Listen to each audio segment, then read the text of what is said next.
உயிர்த்தெழுந்த இயேசு கிறிஸ்துவின் வல்லமை ஊழியங்கள் வழங்கும் வசனப் பெட்டகம். இயேசுவே கர்த்தர். இயேசுவையே தேவன் ஆண்டவரும் கிறிஸ்துவுமாக்கினார். இயேசுவே ராஜாதி ராஜா, கர்த்தாதி கர்த்தா. கிறிஸ்துவே மரித்தோர் மேலும் ஜீவனுள்ளோர் மேலும் ஆண்டவர். கிறிஸ்துவே போதகரும் ஆண்டவருமாயிருக்கிறார். வசனப் பெட்டகத்தின் இன்றைய தின கருப்பொருள்: கர்த்தரிடத்தில் திரும்புவோம். கர்த்தரிடத்தில் திரும்புவோம் வாருங்கள். மனம் மாறி கர்த்தரிடத்தில் திரும்புதல் என்பது தன் பாவ வழியை விட்டு தன்மேல் தனக்கு இருக்கும் அதிகாரத்தை தன்னை படைத்த தேவனிடத்தில் கொடுத்து அவரை சார்ந்து வாழ ஒப்பு கொடுப்பது.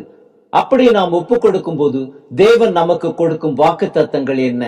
1 பேதுரு 5:7 வாசிக்கிறோம்: அவர் உங்களை விசாரிக்கிறவரானபடியால் உங்கள் கவலைகளை எல்லாம் அவர் மேல் வைத்து விடுங்கள்.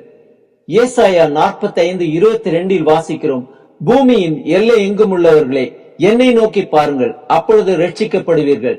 நானே தேவன், வேறு ஒருவரும் இல்லை. பிலிப்பியர் 4:6-7 வாசிக்கிறோம்: நீங்கள் ஒன்றுக்கும் கவலைப்படாமல் எல்லாவற்றையும் குறித்து உங்கள் விண்ணப்பங்களை ஸ்தோத்திரத்தோட கூடிய ஜெபத்தினாலும் வேண்டுதலினாலும் தேவனுக்கு தெரியப்படுத்துங்கள். அப்பொழுது எல்லா புத்திக்கும் மேலான தேவ சமாதானம் உங்கள் இருதயங்களையும் உங்கள் சிந்தனைகளையும் கிறிஸ்து இயேசுக்குள்ளாக காத்துக்கொள்ளும். மத்தேயு 11:28 வாசிக்கிறோம்: வருத்தப்பட்டு பாரம் சுமக்கிறவர்களே, நீங்கள் எல்லாரும் என்னிடத்தில் வாருங்கள், நான் உங்களுக்கு இளைப்பாறுதல் தருவேன். நீதிமொழிகள் 3:5-6 வாசிக்கிறோம்: உன் சுய புத்தியின் மேல் சாயாமல் முழு இருதயத்தோடும் கர்த்தரில் நம்பிக்கையாயிருந்து உன் வழிகளில் எல்லாம் அவரை நினைத்துக்கொள், அப்பொழுது அவர் உன் பாதைகளை செவ்வைப்படுத்துவார். யோவேல் 2:13 வாசிக்கிறோம்: நீங்கள் உங்கள் வஸ்திரங்களை அல்ல, உங்கள் இருதயங்களை கிழித்து உங்கள் தேவனாகிய கர்த்தரிடத்தில் திரும்புங்கள். அவர் இரக்கமும் மன உருக்கமும் நீடிய சாந்தமும் மிகுந்த கிருபையும் உள்ளவர். அவர் தீங்குக்கு மனஸ்தாபப்படுகிறவராயிருக்கிறார். 1 யோவான் 1:9 வாசிக்கிறோம்: நம்முடைய பாவங்களை நாம் அறிக்கையிட்டால் பாவங்களை நமக்கு மன்னித்து எல்லா அநியாயத்தையும் நீக்கி நம்மை சுத்திகரிப்பதற்கு அவர் உண்மையும் நீதியும் உள்ளவராயிருக்கிறார். எசேக்கியேல் 33:11 வாசிக்கிறோம்: கர்த்தராகிய ஆண்டவர் உரைக்கிறது என்னவென்றால், நான் துன்மார்க்கனுடைய மரணத்தை விரும்பாமல் துன்மார்க்கன் தன் வழியை விட்டு திரும்பி பிழைப்பதையே விரும்புகிறேன் என்று என் ஜீவனை கொண்டு சொல்லுகிறேன்.